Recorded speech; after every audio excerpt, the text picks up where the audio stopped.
Dans cette pièce, dans le quartier du marché à Addis Abeba, ces femmes se préparent pour aller travailler. Rouge à lèvres, mascara, elles sont presque prêtes. Il ne leur reste plus qu'à remplir leur sac de préservatifs. Ces femmes sont toutes des prostituées et elles mettent un point d'honneur à se protéger contre les maladies sexuellement transmissibles. J'utilise des préservatifs pour me protéger du sida et d'autres maladies, et aussi pour éviter de tomber enceinte. D'après une ONG locale, les prostituées se protègent aujourd'hui dans 99% des cas contre seulement 5% il y a 15 ans.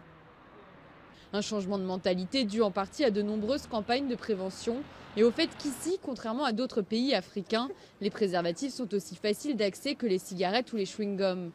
Les prostituées peuvent commander ce moyen de contraception à des prix défiant toute concurrence dans des centres d'accueil qui leur proposent aussi un hébergement ainsi que des repas.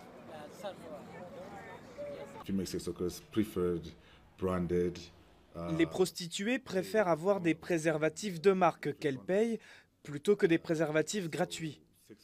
Il n'y a plus de crainte ou de honte. Les gens n'ont aucune difficulté à acheter des préservatifs dans un magasin.